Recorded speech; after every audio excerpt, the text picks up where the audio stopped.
Frank Warren TV, we're here at the launch of BoxNation. How exciting is this venture for you being part of the Frank Warren stable? Oh, it's brilliant. It's just what he said today. He's going to make us all busier. And I think this is the start of something big. And I'm happy it's like more or less the beginning of a professional career. So I can be a long way with it, really, go a long way with it. And going back to your previous fight a couple of months ago against Curtis Woodhouse, you went the full 12 rounds with him. Now that was only the second time that you've actually gone the distance in the past. I think Muttley was the one before. You did win. How much of a difficult fight was Woodhouse for you though? I think it was just my tactics were just completely wrong. The way I respected him as a boxer was completely wrong. I just went in there thinking, going in the gym thinking I've just got to train to win, make the weight, and I've won. But we obviously weren't like that. And now I understand that now. You've got to give everyone respect as a boxer. I think I just needed a change. I was going a bit stale. No thought of Arnie's. Just wanted to join Manchester, and you need to be happy in a happy place to be a happy fighter, really. And now I've moved with Jimmy Tibbs. I think the best. You have moved trainers recently, haven't you? So what was the decision behind that?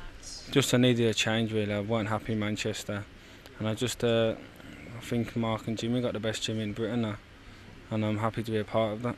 So what are you looking for over the coming months? What's your goals and your plans now that you've made this change, you've made this move? What are you seeking? Just wins, just keep winning and look good. I ain't looked good in my last two, which the first one I had the flu against Muttley, and I boxed bad anyway, but I can blame that on the flu, but my last one I can blame on me and just me. I need to get my head down and sort myself out, really. We were talking about light welterweight, but I spoke to Jimmy Tibbs. They said, no, start welter. I'm doing strength work now. I feel twice as strong as I did last time. I'm getting into better shape. And I was going to say I'm going to stick at welter, and I think I've got an undefeated Argentinian next, or someone like Michael Jennings. I'm not sure which one. You sound pretty frustrated, pretty annoyed with yourself about your past performances. Do you think that is fully behind you now, though, and you can move on, put that to one side, and make a difference with the next?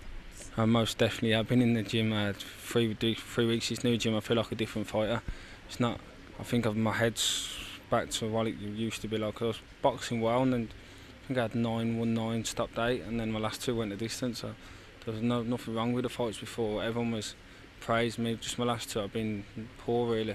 So now it's time to get back to the real Frankie Gavin and add some more titles. Who are you sparring with at the moment to keep you fresh in the gym, ready for your next fight? My last 2 weeks, Billy Joe Saunders, obviously, and Eddie Corcoran. He's I think he's 8-1 or something. He's not a tall, decent fighter, very awkward. So I've got them, and then we've got the likes of Colin Lyons and that in the gym. There's loads of good fighters in the gym, so I'm going to have great sparring. And then when I do know who my opponent is for definite, then I'm going to bring someone in to do that style. To suit the style, yeah. So you haven't been given the opponent yet. Have you been given the date? Do you know when the date? 28th of October in Birmingham. And I think it's an Argentinian who's 19-0, but they're just not sure yet. They're just putting finishing touches to it. Okay, well, good luck for that fight then. Thank you. Cheers.